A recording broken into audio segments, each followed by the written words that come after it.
Hi, it's Rachel. This is Spiritual Crypto. I am having an extra, I already want to turn this off and stop doing it, but I'm trying to just be equanimous with everything that's coming up. There's a lot of stuff coming up that's making me not want to talk, it's making me feel like trying to speak about what I'm interested in sharing is going to be especially hard to get through right now. I know that I talked about this a little bit before, but Pluto's squaring my moon right now. Pluto in Capricorn is squaring my moon in Aries. And so the more I read about it, the more I'm like, wow, it's amazing how accurate this is. I hadn't realized, or I'd forgotten that the moon is a lot about nurturing figures and feminine energy in your life. And there's a lot coming up relating to abandonment by figures and institutions I'm looking to for nourishment. And it's just making me feel more like I need to hide out in my house and sleep and not interact at all.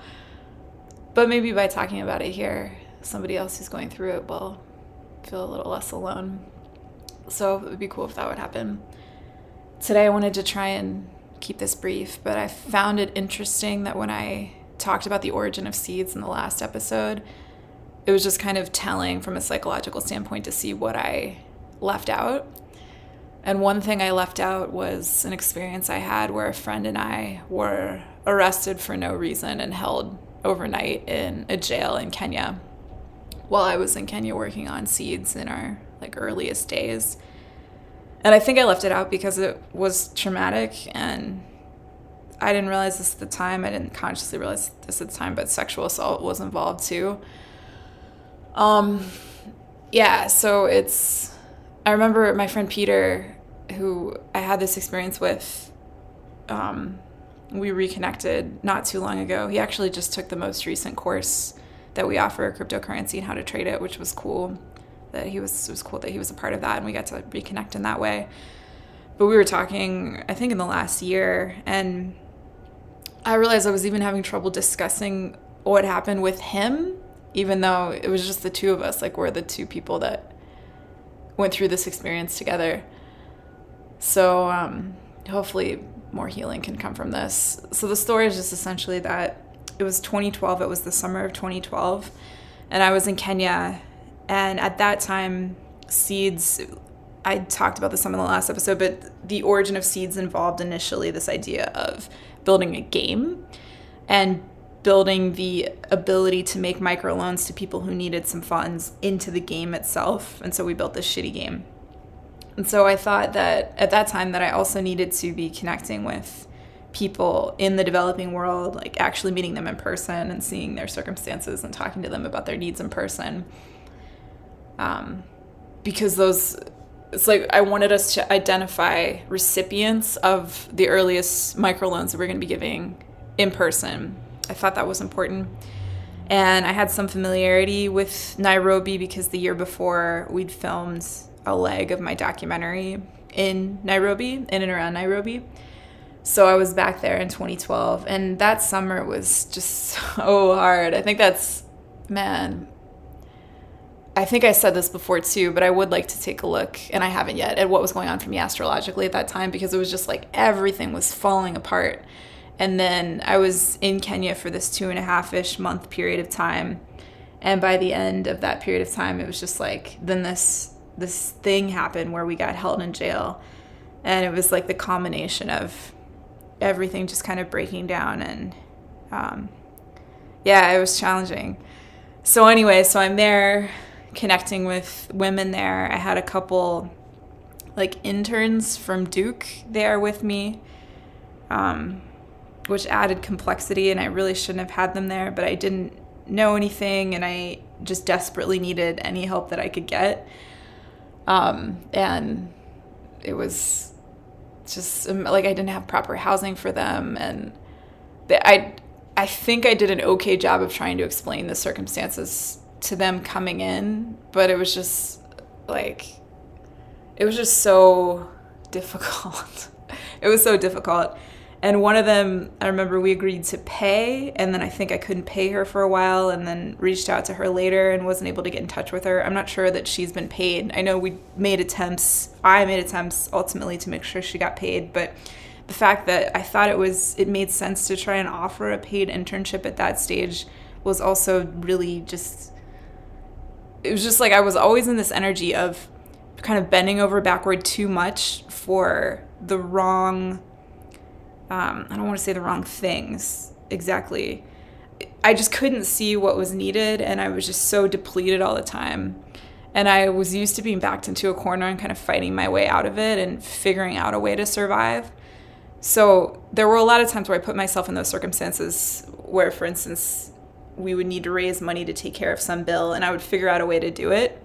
But there were a couple times when I couldn't figure it out, and this was one of them. And it's just like I shouldn't have created those situations in the first place. So Nisa, if you ever hear this, I don't know if we paid you, and if we didn't pay you, please get in touch with us because we need to pay you. Man, yeah. So I'm in Kenya, and it's toward the very end of the trip, and Peter is an American as well. I don't think he'll mind me sharing this, and if he does, I can take this down. But yeah, he was an American, but he was living in Nairobi and had been living in Nairobi for some time with his wife, and like his in-laws were there, his sister-in-law and his mother and father-in-law were living there too.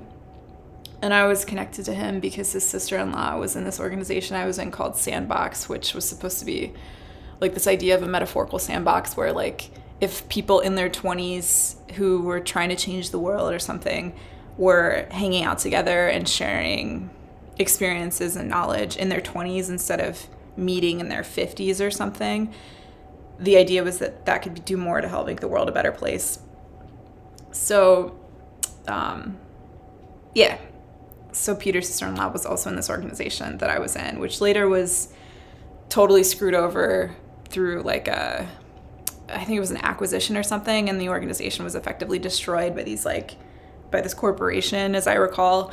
And it was a huge bummer because there was so much genuine idealism, and I met some people through it that were just really incredible people.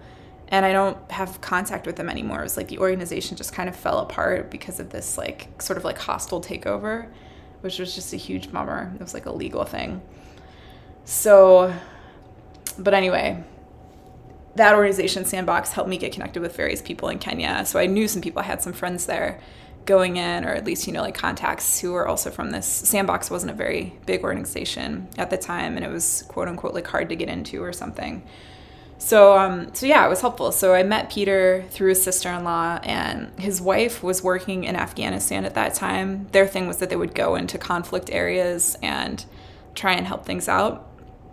And so I remember his sister-in-law was just like, yeah, she's going to be gone for a while. You should hang out with him. Like he needs more people to hang out with or something.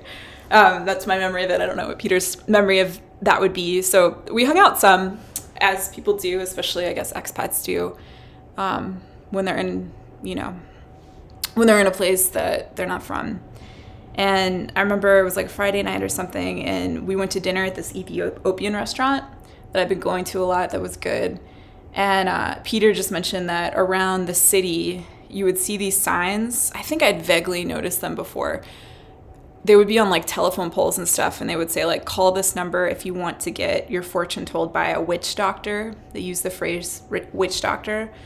Somebody on TikTok told me that phrase is super offensive, and I understand that, but it's what, as I recall, it's what the sign said, and it's what people in this role called themselves, so it's not like something that was applied by us in like some sort of racist or like inconsiderate or oblivious, in like not in a conscious or unconscious racist way. It was something that these signs themselves, which I understood were made by the people trying to get you to see a witch doctor, had made.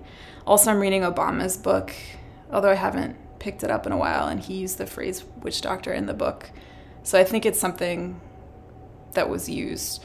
I mean, if you're listening to this and you find that offensive, you know more about the origins than I do. let me know. But that's my understanding, and that's what they were called when we were there. That's what Kenyans that we talked to who ultimately helped us try and find somebody in that role, that's what they called. That's how they referred to the role as well. So yeah, so there's these signs on telephone poles and stuff, and Peter's like, hey, maybe it'd be fun to just see if we could find somebody to get our fortunes told or something. And so I was like, yeah, I'm down, I'm game. And so I had this driver that we'd been working with while there, and it was like one guy who employed these other guys, and the main guy, one of his employees was this guy Cyrus, and Cyrus was apparently from the tribe that a lot of, I guess, witch doctors came from, and I can't remember the name of the tribe, so if anybody knows, let me know. I think it started with the letter C.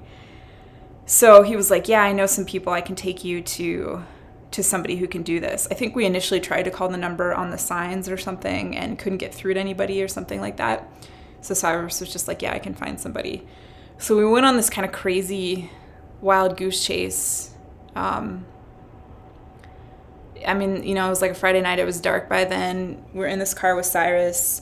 And then eventually we go into this slum. And again, that word can sound condescending or offensive, but slum is the word that those living there used to describe the place. It's called Kawangware. I think it was the second largest slum in Nairobi after Kibera, but I may be mistaken. And I'd spent time there whenever we were filming there the year before, because the Kenyan woman, she was actually originally, well, her dad was South African, and I think she lived in South Africa for a while. She had a South African name. But she had spent time in Kawangware, so we'd actually like filmed her in that area and hung out there. So like I had some familiarity with it. I'd spent some time there. So we go to Kawangware to find this particular guy that Cyrus thinks is a good guy to talk to get our fortunes told. And I remember on the way there, I literally said aloud to Peter in the back of the car after we'd been going around for a while, and just the energy felt weird or something. And I told Peter that I had a bad feeling about what we were doing. And we get to the place in Kawangware where the guy was, and he came into the car and started to talk to us. And I think he was only in there for a few minutes or something like that. I think I said this already, this was summer of 2012, so as I'm recording this is over 9 years ago now. And as we're sitting in the car, like talking to the guy, we're in this kind of clearing area. And then all of a sudden, in the front of us, there was something, I remember there was like a wooden sort of like gate or something, but I think it was open. And it was like these two guys in plain clothes with like AK-47s came around the corner and walked to the car. And we were just like, fuck, like we're about to get taken, like we're going to be kidnapped. So they came over to the car. They made Cyrus, the driver, get on the ground. And the witch doctor got out of the car. I remember I had like a backpack or something with me, and I took out like a little wallet that had my cash and slipped it into, I was wearing these leggings. So I tried to hide some of my valuables on me real quick before they came over there. And we were just like, you know, like, fuck, like, what are we going to do? They made us get out of the car, as I recall, but they didn't make us get on the ground like they did to Cyrus. They might have made the witch doctor get on the ground as well. And and then they got into the car, the two guys with AK-47s, and then they just started driving us away. And they didn't identify themselves. They didn't explain what was happening. They were just like, what were you doing there? Like, why were you there? What were you doing there? And they took us to this building, and it didn't have any signs around it, anything that I recall to indicate what the building was. It just looked like a plain building. And we go in, and they take our phones, and they wouldn't let us call anybody. And eventually it's revealed that apparently they're cops. So then they're holding us overnight. Like I said, it was a Friday night. And they were so much, I have to be super clear that they were so much shittier to Cyrus. I guess it was internalized racism, or like, I mean, it definitely was internalized racism. I can't think of any other reason that they would have treated him the way that they did. They were just so much harsher with him. They made him go into the cell before they made us go into the cell. They had us sitting out there for a longer amount of time. And I don't even remember, I mean, the guy that was going to tell our fortunes, he must have been in there too at that point, but I don't remember. I remember them bringing Cyrus out at one point and just like yelling at him and being shitty to him. So we're at this, it's like a jail, right? But it doesn't really look, it just looked like a regular building. And so they talked to us for a while, yelled at us. And then they told us we were going to have to stay there that night to wait for like their boss to come in on Saturday morning. And I remember we were sitting in kind of like a lobby area for a while. And at one point, a guy comes in who's well dressed. And we thought like, oh, maybe this is the boss and he's here early or something like that. And it turned out he was, I don't even know who he was, if he was even connected to the like police station in any way. We talked to him and that seemed encouraging for a little bit. And then like, I think he went back outside and he ended up coming back in later and he had blood on his nice clothes. And this police station was on this sort of sharp corner on the road. And it turned out there had been like an accident, a car accident right out front. And he'd been trying to help, but people died right out front while we were sitting inside. So there's just this other strange, chaotic, awful event that happened right there. And they had us go into another room for a while. And we were just talking about what to do. I mean, the big concern then was just that we hadn't been allowed to contact anybody, so nobody else knew where we were. And we were just in there. And then like when it got to be closer to morning, they had us go into the cells. And this was again some kind of white privilege thing that they didn't put us in the cells sooner. So we go in there and they had like one cell for men and one cell for women. And there was a window in between the two, so the men and the women could like look at each other. And I remember going in there and it was just like, it was either like it was a dirt or concrete floor. I think it was just dirt because there was like a hole in the floor too for you to like shit in if you needed to. And there weren't that many women. I want to say like 8 or less. There were a lot more men in the other cell. So we were obviously separated at that point. Peter's a guy.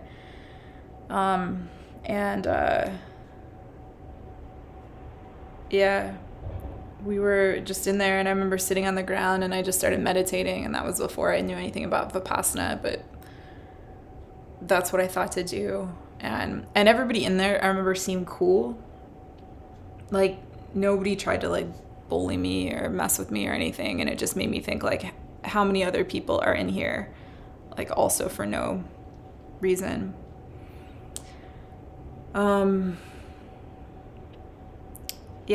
So we were in there, and then the boss came sometime on Saturday morning, and we were brought out to talk to him, and I just remember him kind of yelling at us for a while, and then something happened, and then it was just like this clear decision that they were going to take us to Peter's house first, because they said they wanted to see his passport to see if he was really who he said he was or something.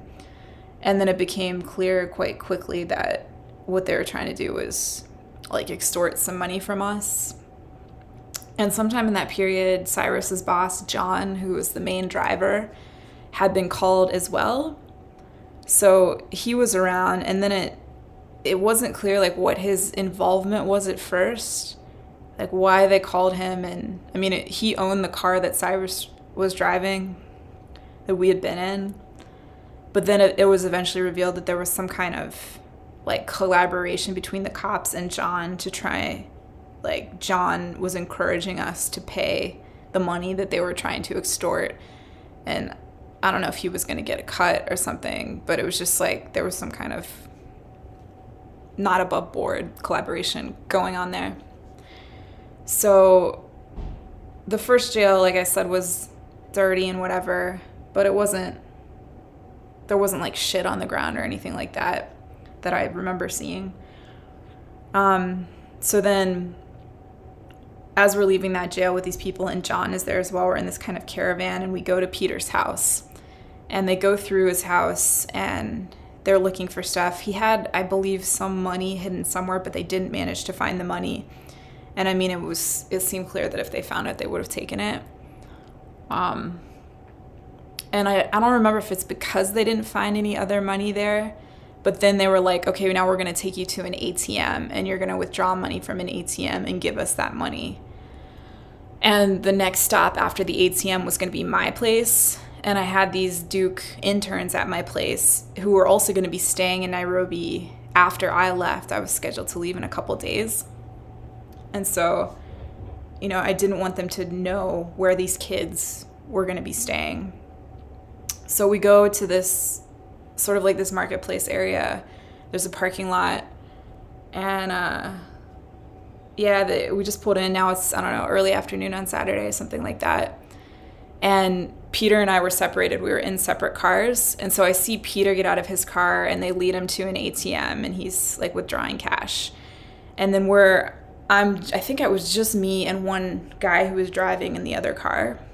And we're kind of just waiting in the parking lot area for Peter to be done. And then I guess the expectation was that I was supposed to go to the ATM next.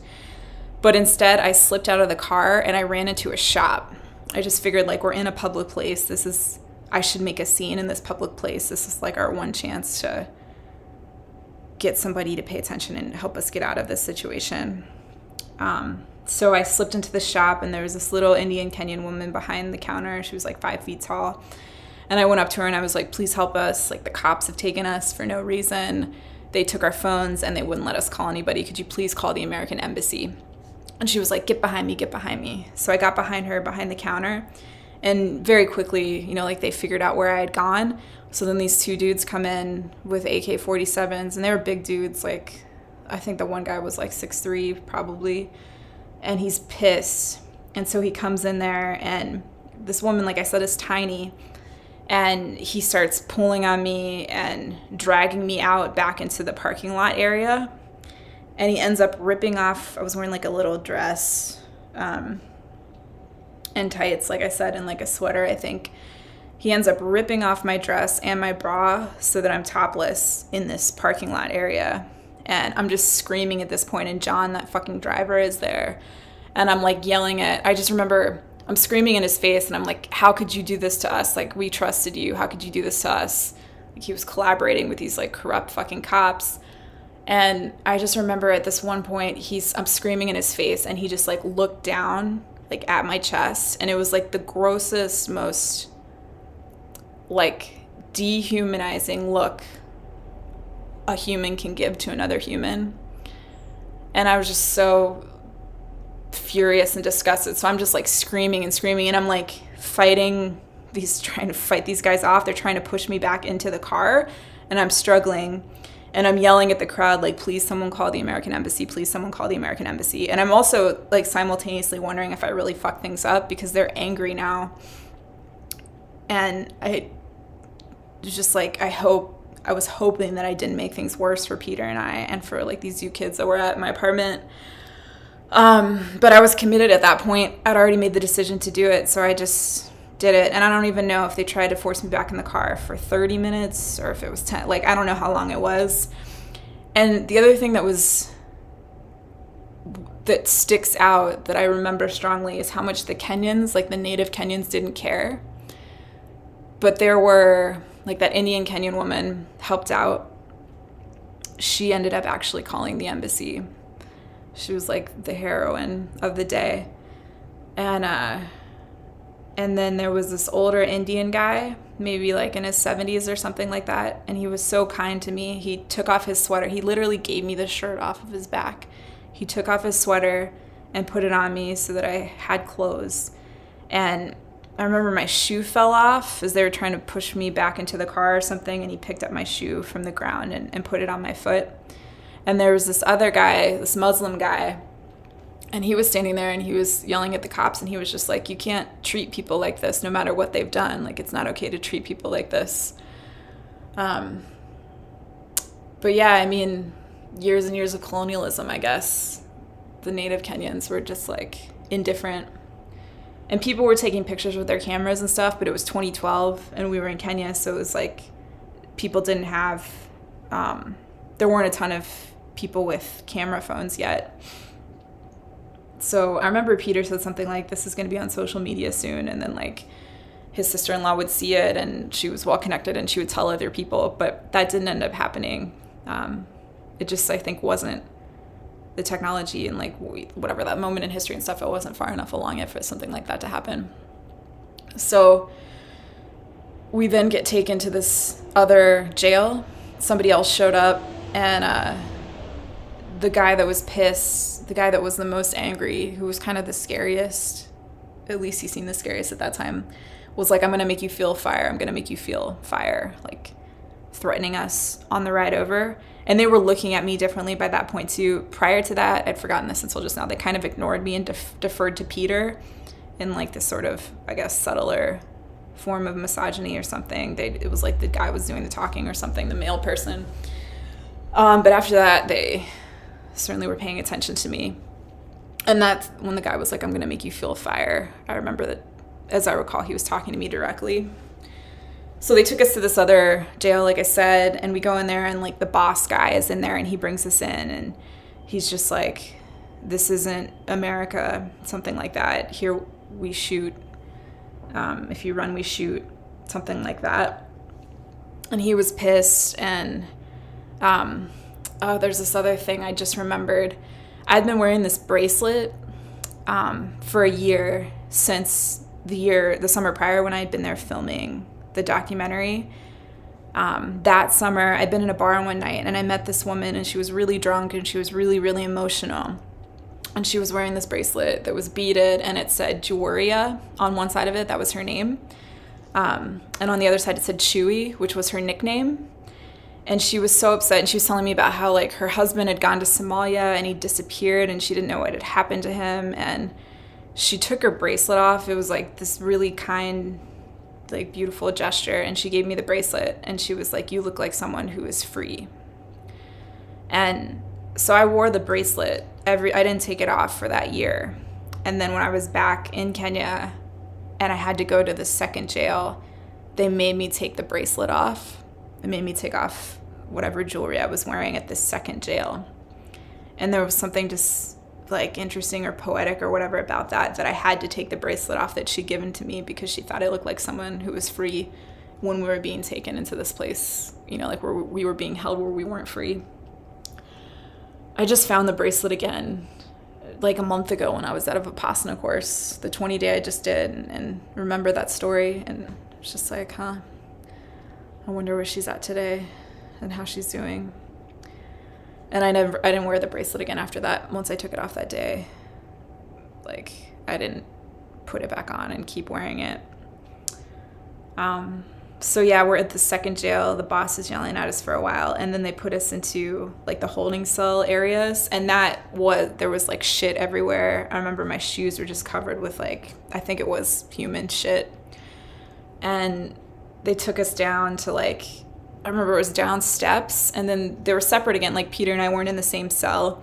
So I was in a cell with a couple other women, and somebody had put like a thin blanket on the floor, and we're just like lying on the ground there.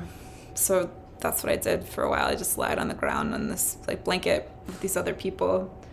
And again, nobody tried to mess with me in there. Like once again, it was just like, are these other people also here for no reason? Like it seems like they must be. So we're there, and then we come out a little while later and somebody from the embassy is there, from the American embassy. He'd shown up because the Indian Kenyan shopkeeper had called him. So after that, it was just like, all right, like things were starting to improve. And once they were involved, it was just like a much more legit professional situation. And we later found out that they had accused us of being terrorists. Apparently in that spot, I guess in that exact spot where we had been in Kawangware, there had been a terrorist attack, I think something like the week before, where people had died. Al-Shabaab, which was like they were, as I understand, and I don't have a deep understanding of this at all, they were affiliated with Al-Qaeda in some way. And so there'd been this attack there. So we were accused of terrorism. And so once the U.S. Embassy had been called and stuff, then like also the terrorism squad came in or something, and they were like the smartest cops. So they very quickly saw that it wasn't like a legit thing. And yeah, so they ended up taking us back to, I don't remember going back to Peter's house at that time. I know we went to my apartment then, and the Duke people weren't there. Maybe I was able to call them in advance and tell them not to come or something. I remember they went through all our stuff. I remember they found like my vibrator and they were like, what is this? And like, it was just this invasive thing. But it was better at least because these were the legit officials. They weren't trying to like rip us off or just extort money from us or whatever.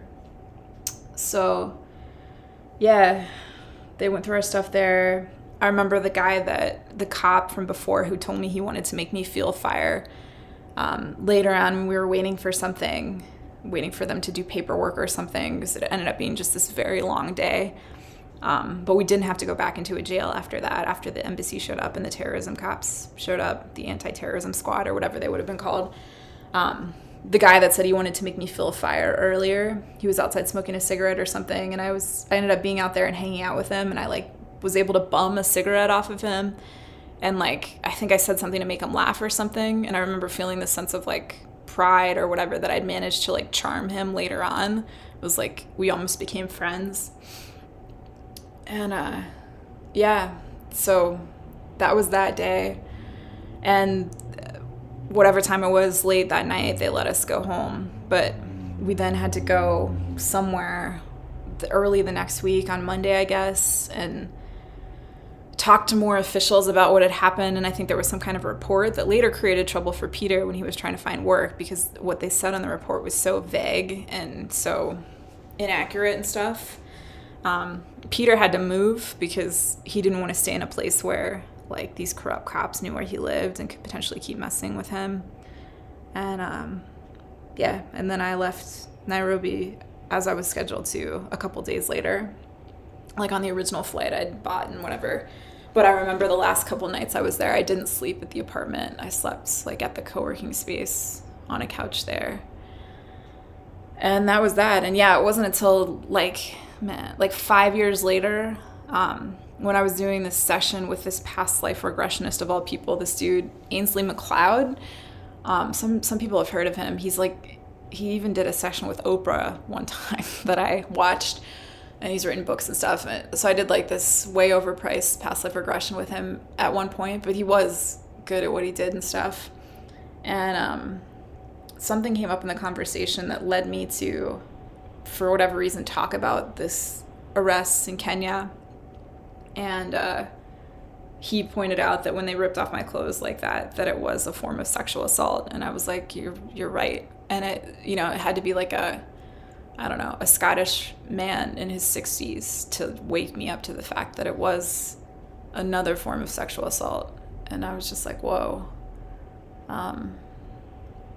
It's just interesting to think about how, I've had friends too that have retroactively realized that something that had happened, retroactively realized / admitted to themselves, I guess, that something that happened to them was a sexual assault. I think for me, it was just like, and I think part of the reason it's been difficult to talk about this is parts of me feel like I should be blamed for some of it or something, or like, I guess I'm thinking about it, I'm worrying that like I'm revealing racism at certain points. And like, why was I there in the first place? Just, I don't know. It just feels like, I guess, this sense that I'm going to receive judgment for sharing about it. But whatever, it is what it is. And if I'm revealing racism, then that's something that I need to clean up. And it's something that I need to apologize for and deal with and stop perpetuating.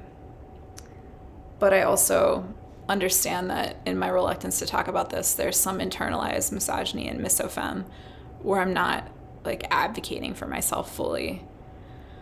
And I really don't want to do that. I don't want to contribute to, like making the earth continue to be that way, because that's why I think that's a huge part of the reason it's so hard here, that misofem thing, that denigration of feminine energy thing in humans of all genders. Yeah, so that's what happened. And then I guess the ultimate lesson, I mean, there are still many pieces of it that I have yet to process, and I'm more aware of that now than I've ever been before, 9 years later.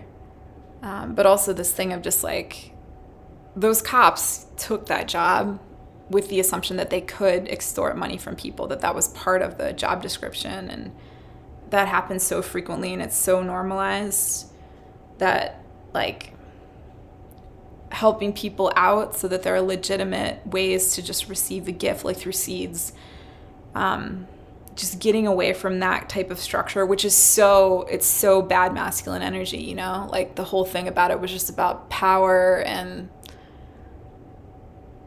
just like abuse of power. And it's a messed up system, and we're seeing that it's dying in so many parts of the world, thank God. By that I mean like police infrastructure systems and stuff. But yeah, it made me believe, thinking like, okay, this shows that there's an even greater need in this other sense for ways to get money to people who need helped out, because there's this whole other infrastructure that's taking money from people unfairly, and like the power structure here goes into it assuming that they're going to be able to take money from people unfairly, and that's really fucked up. So that's that story. Man, this is, I guess I just feel pretty vulnerable, but whatever, that's the point of sharing this. I'm gonna hop off now. Thank you for listening.